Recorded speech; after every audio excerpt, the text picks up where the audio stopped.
Assalamualaikum warahmatullahi wabarakatuh.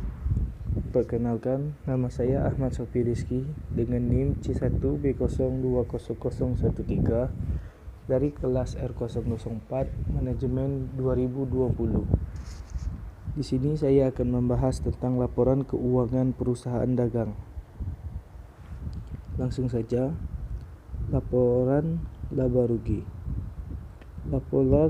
Laporan laba rugi juga dikenal sebagai laporan operasional, laporan P&L, dan Profit Loss Statement.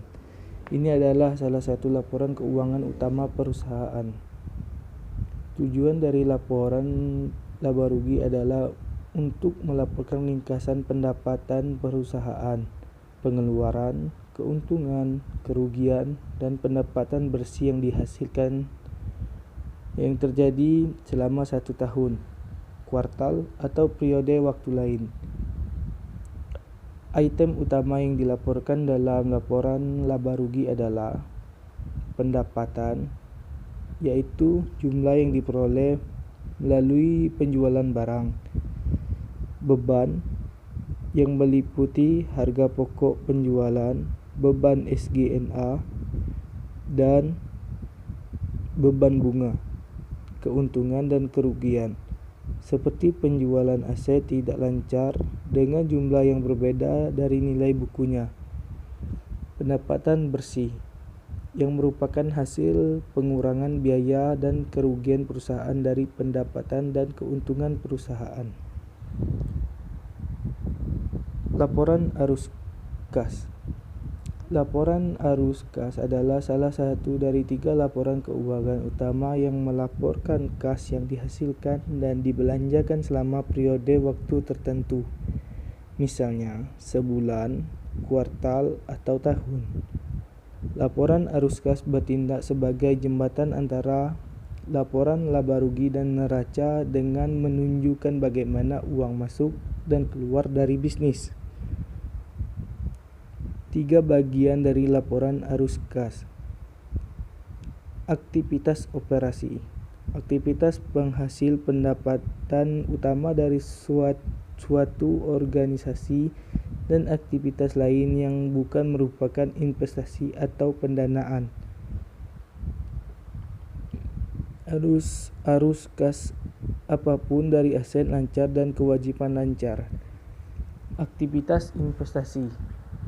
Setiap arus kas dari akuisisi dan pelepasan aset jangka panjang dan investasi lain yang tidak termasuk dalam setara kas.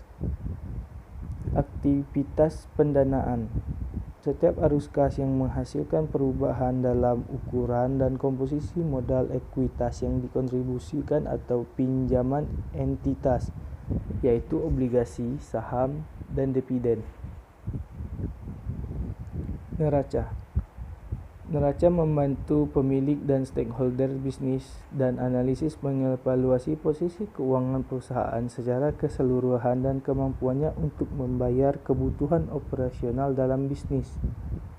Anda juga dapat menggunakan neraca untuk menentukan bagaimana memenuhi kewajiban keuangan Anda dan cara terbaik menggunakan kredit untuk membiayai operasi Anda.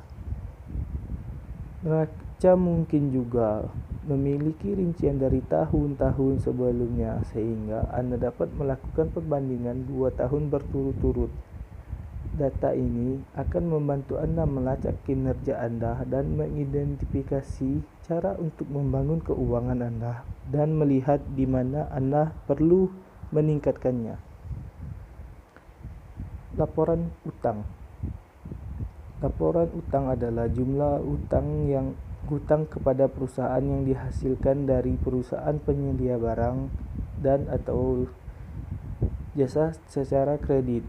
Istilah piutang dagang juga digunakan sebagai pengganti piutang. Jumlah hutang perusahaan dicatat dalam akun buku besar berjudul piutang. Saldo yang belum dibayar di akun ini dilaporkan sebagai bagian dari aset lancar yang terdaftar di neraca perusahaan. Akuntansi yang baik mensyaratkan bahwa estimasi harus dibuat untuk setiap jumlah dalam piutang usaha yang tidak mungkin dikumpulkan. Dalam laporan utang biasanya akan menampilkan daftar kode supplier, nama supplier, saldo awal utang, pembelian, potongan pembelian, retur pembelian, PPN masukan, pembayaran utang dan saldo akhir utang. Laporan stok barang. Laporan keuangan perusahaan dagang yang tak kalah penting adalah laporan stok barang yang berisi daftar barang, stok pergudang, dan SKU. Lebih jauh, laporan ini juga bisa berisi data tentang barang yang paling laku penjualannya dan juga melihat nilai penjualan barang per barang. Sekian video dari saya akhiri. Wabillahi taufiq wal hidayah. Wassalamualaikum warahmatullahi wabarakatuh.